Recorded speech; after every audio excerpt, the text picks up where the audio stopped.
Halo teman-teman, kembali lagi di channel Belajar YouTuber Pemula ya teman-teman. Jadi di channel ini kita belajar mengulik tentang dunia per-YouTuban. Oke, gimana kabar kalian hari ini? Semoga kalian sehat selalu ya teman-teman. Oke, jadi di video kali ini aku ingin menjawab ya komenan dari siapa kemarin, ada yang komen tentang Mas, gimana sih cara setting channel anak-anak? Jadi cara settingnya itu gimana? Nah, untuk channel anak-anak itu bisa dibuat untuk dua kategori ya teman-teman. Bisa dibuat untuk khusus anak-anak ataupun yang kedua yaitu bisa untuk anak-anak dan untuk orang dewasa. Jadi ada dua kemungkinan. Jadi tidak wajib untuk channel anak-anak ini harus masuk ke YouTube Kids. Intinya kalau channel anak-anak ini sunnah teman-teman. Jadi kalau aku pribadi cara settingnya itu walaupun konten aku anak-anak tapi tidak aku masukkan di YouTube Kids. Apakah bisa Mas? Bisa. Jadi buat teman-teman yang mempunyai channel anak-anak ataupun mungkin teman-teman yang mau buat channel anak-anak ya. Jadi untuk cara settingnya itu kalau aku itu kan setiap kalian upload ke dalam YouTube ya, kalian upload terus kan ada pilihannya ya. Ini untuk anak-anak ataupun tidak untuk anak-anak. Nah, kalau kalian pencet yang untuk anak-anak itu bisa dipastikan masuk di YouTube Kids dan untuk kategorinya itu ya untuk anak-anak. Tapi kalau kalian upload dan itu kalian masukkan yang bukan anak-anak, itu nanti masuknya di YouTube biasa, di YouTube normal, bukan di YouTube Kids. Kalau YouTube Kids itu untuk anak-anak. Jadi kalau teman-teman pilih yang untuk anak-anak, itu bisa dipastikan bisa direkomendasikan di YouTube Kids, juga bisa direkomendasikan di YouTube biasa. Tapi kalau untuk bukan anak-anak itu tidak bisa masuk di YouTube Kids, tapi bisa diakses ke semua orang. Intinya seperti itulah. Jadi teman-teman itu tergantung pilihan teman-teman sendiri sih. Kalau aku boleh saranin, kalau teman-teman buat konten anak-anak, kalau nggak ada wajahnya ataupun nggak ada anak kecilnya, itu mending dibuat untuk semua orang. Kenapa?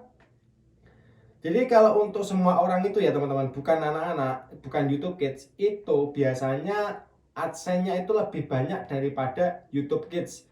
Kenapa? Kalau YouTube Kids itu biasanya promosinya itu biasanya terbatas teman-teman. Jadi untuk iklannya itu terbatas. Tapi kalau untuk YouTube yang bukan untuk anak-anak itu biasanya bisa masuk iklan lebih banyak. Jadi kalau YouTube Kids itu iklannya cuma dipilihin dan murah-murah pastinya. Tapi kalau untuk ke semua orang YouTube biasa itu lebih mahal dan lebih banyak iklan yang masuk. Jadi ada bagusnya juga ada buruknya teman-teman. Jadi itu buat teman-teman yang mau membangun channel anak-anak seperti ini ya. Ini ada mainan banyak dan aku mempunyai salah satu channel anak-anak ya. Kalau teman-teman tanya kalau punya emasnya itu settingnya gimana? Itu disetting anak-anak ataupun disetting untuk semua orang. Kalau aku pribadi lebih suka ke settingan semua orang teman-teman. Kenapa? Karena untuk ke semua orang itu bisa diakses untuk semua orang.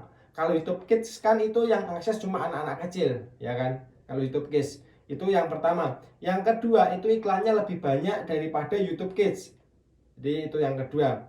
Terus untuk minusnya apa Mas? Ataupun untuk kelemahannya kalau kita memakai untuk semua orang bukan YouTube Kids. Nah biasanya kalau untuk semua orang itu kita cari view-nya itu lumayan agak susah. Tapi kalau di YouTube Kids itu biasanya view-nya lebih mudah. Karena kenapa? Karena dimasukkan di kategori anak-anak teman-teman. Dan kategori anak-anak itu saingannya nggak lumayan besar daripada YouTube biasa. Kalau YouTube biasa kan saingannya kan semua orang ya teman-teman. Tapi kalau untuk di YouTube Kids mungkin saingannya cuma anak-anak, mungkin konten-konten yang anak-anak ada. Tapi kalau di YouTube yang biasa itu saingannya banyak banget ya. Kalian ngetik kereta itu kereta banyak banget. Ada yang kereta konten untuk anak-anak, ada yang dewasa. Tapi kalau di YouTube Kids itu dipastikan konten anak-anak doang. Jadi intinya ada plus minusnya teman-teman. Jadi tergantung ke teman-teman. Tapi kalau teman-teman pertanyaannya apakah bisa disetting untuk orang dewasa di semua orang? Jadi itu jawabannya bisa teman-teman.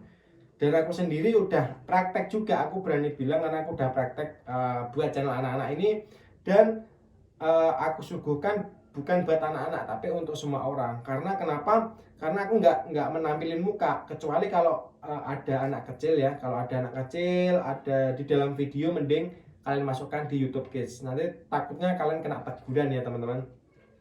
Jadi teman-teman itu pertanyaannya seperti ini. Teman-teman itu membuat channel anak-anak itu yang gimana? Maksudnya idenya yang gimana? Ada anak kecilnya ataupun cuma mainannya? Kan banyak banget ya kalau ada anak kecilnya itu mending kalian masukkan di YouTube Kids. Nanti takutnya kena pedoman, kena teguran, malah nggak di ACC sama YouTube, nanti malah ribet teman-teman. Tapi kalau untuk mainan aja nggak ada anak kecilnya ataupun yang main orang dewasa, itu mending dimasukkan ke kategori semua orang. Jadi seperti itu, cara settingnya mudah banget sebenarnya. Jadi itu tergantung di konten kalian. Konten kalian itu ada anak kecilnya atau enggak. Kalau ada anak kecilnya, masukkan di YouTube Kids. Nggak apa-apa penghasilan sedikit, tapi biasanya view-nya banyak. Kalau konten kalian itu nggak ada anak kecilnya, ataupun yang masuk itu orang dewasa, terus ada mainan-mainan seperti ini, itu mending kalian masukkan di kategori bukan anak-anak. Jadi intinya seperti itu. Nah, untuk tag sama apa ya, pemilihan kategori itu kalian pilih yang hiburan aja teman-teman. Hiburan, terus untuk tagnya ya bisa kalian tulis mainan anak-anak, terus bus Tayo, kereta api Thomas, seperti itu sih teman-teman. Karena yang banyak pencariannya yaitu ya bus Thomas, kereta api, seperti itu, truk, seperti itu teman-teman. Jadi hampir sama sih.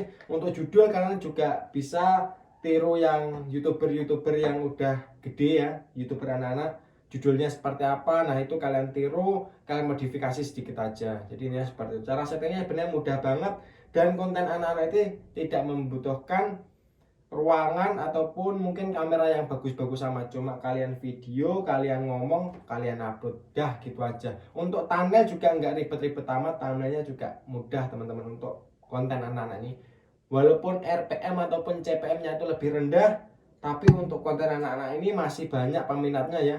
Untuk YouTuber pemula itu masih banyak yang membuat konten anak-anak, karena ya yang cukup mudah, simpel, dan view-nya itu lumayan teman-teman. Ada yang ratusan ribu, bahkan ada yang jutaan, bahkan ada yang ratusan juta teman-teman. Gila. Mungkin seperti itu ya teman-teman, pembahasan mengenai kategori apa yang cocok untuk konten anak-anak itu tergantung ke kalian semuanya. Konten kalian itu seperti apa, ada anak kecil atau enggak, itu terserah kalian. Yang plus minusnya seperti itu tadi. Kalau di konten anak-anak yang YouTube Kids itu iklannya terbatas, tapi kalau untuk YouTube yang biasa itu iklannya agak lebih mahal dan agak lebih banyak. Mungkin seperti itu pembahasannya. Kalau ada kurang-kurang kata mohon dimaafkan. Buat teman-teman yang kurang paham bisa kalian ulangi video ini ataupun kalian bisa komen di kolom komentar di bawah. Terima kasih, sampai jumpa di video selanjutnya. Assalamualaikum warahmatullahi wabarakatuh. Bye bye.